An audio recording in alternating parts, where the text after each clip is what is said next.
final game of this three-game series at the Trop, and the Rays win it 7-4.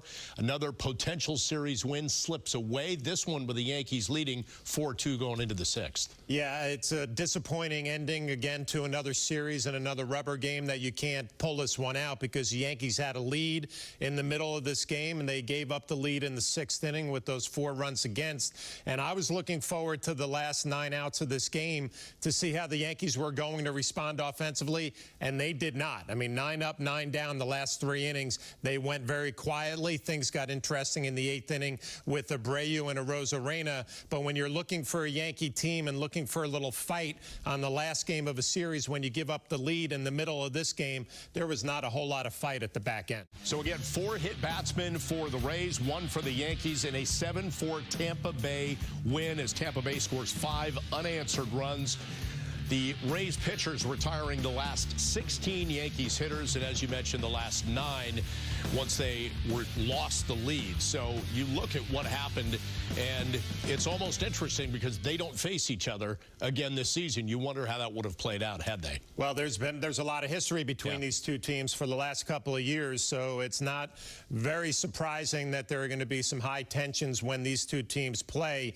But, Bob, I'm going to go back to the last 3 innings offensively for the Yankees in this game when they had a 4-2 lead, 5 unanswered runs, and your last 9 hitters go up 9 up, 9 down. You mentioned a lot before that, too. Didn't get a whole lot done after the 4th inning. But I'm always looking to see how a team is going to respond. When you have a lead, you give it up. Are you going to fight back?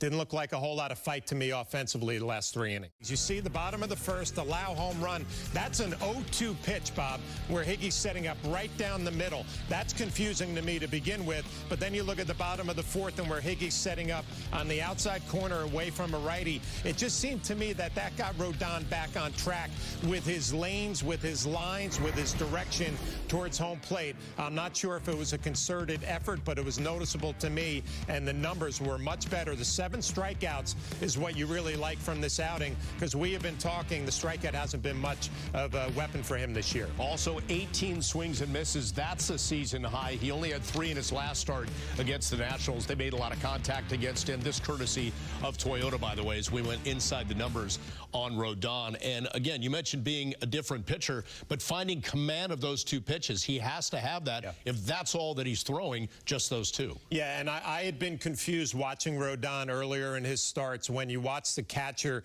and he's setting up middle of the plate and an elevated target, which is fine when you maybe get a 2-strike count and you're trying to elevate out of the strike zone. But every target was in the same spot. It wasn't like he was working on the outside corner, inside corner, then dropping the slider. And after that first inning, I'll say it again, Higgy's setting up on the outside corner away to righties. He was getting fastballs up and away, not up middle, up and away to get hitters looking out over the plate. And then we showed some of the highlights of the sliders down and in. That's the effect after you show the fastball up and away. You're going to get them leaning out over and swinging over the slider. You mentioned this on the pregame. Part of this time of year for Carlos Rodon, he just made his 8th start today, figuring out who he is the rest of the way. Can he be successful? What that means for 2024. So the next start is intriguing. Last time out against the Nats, 6 innings, 6 hits, 1 run, but they hit the ball pretty hard. This one looks like it's something to build on, see what he has next start out. Yeah, I think Carlos knows exactly who he is as a pitcher. He's been very successful, but I think the Yankees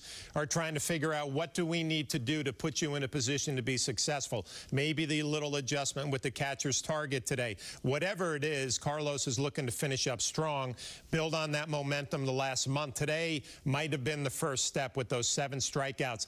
A very emotional guy, Bob, right? I mean, we haven't seen a whole lot of him. You can use that emotion if you're a catcher and a pitching coach and a manager, if you channel it in the right direction. I think that's also something the Yankees are trying to figure out. His emotion, how he runs hot during a game. You get that moving in the right direction, it's a positive.